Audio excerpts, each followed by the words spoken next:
வணக்கம். நான் உங்கள் ஜெயா. நம்ம இப்போ இந்த வீடியோவில் இந்த மாடர்ன் லிங்குவிஸ்டிக்ஸில் ஒரு ஹிஸ்டாரிக்கல் சர்வேயை பற்றின ஒரு இன்ட்ரடக்ஷனை பார்க்கலாம் வாங்க.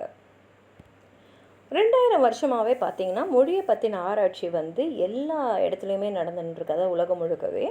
ஆரம்ப காலத்தில் பார்த்திங்கன்னா இந்த மொழியை பற்றி ஆராய்ச்சி செய்கிறவங்களாம் அதோட இலக்கணம், அதில் இருக்கக்கூடிய சொற்கள், அது எப்படி அவங்க உச்சரிக்கிறாங்க, இந்த மாதிரி விஷயங்களெல்லாம் ஒரு ஆர்கனைஸ்டு வேயில் தான் அவங்க ஆராய்ச்சி பண்ணிகிட்டு இருந்தாங்க.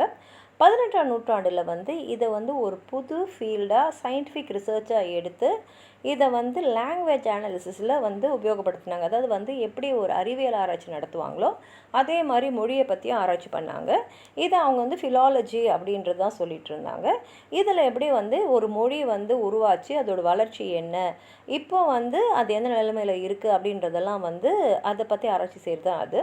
ஆனால் இப்போது இந்த நூற்றாண்டில் இந்த சப்ஜெக்ட் இன்னும் பெருசாக ஆகி அதை லிங்குவிஸ்டிக்ஸ் இல்லைனா லிங்குவிஸ்டிக் சயின்ஸுன்ற பேரில் ஒரு சப்ஜெக்டாகவே அதை டீல் பண்ணுறாங்க.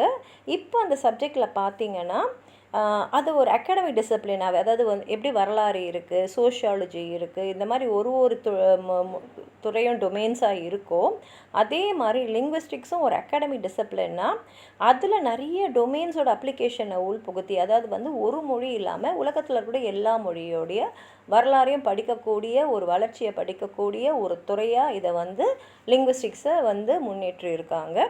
இதை பற்றி இன்னும் வரக்கூடிய வீடியோஸில் பார்க்கலாம். உங்களுக்கும் இதை பற்றி ஏதாவது முக்கியமாக தெரியணும்னு நினச்சிங்கன்னா கமெண்ட் பாக்ஸில் எழுதுங்க. இந்த வீடியோவை லைக் பண்ணுங்கள், உங்கள் ஃப்ரெண்ட்ஸோடு ஷேர் பண்ணுங்கள். சப்ஸ்கிரைப் பண்ணாதவங்களாம் ப்ளீஸ் சப்ஸ்கிரைப் பண்ணி சப்போர்ட் பண்ணுங்கள். நன்றி.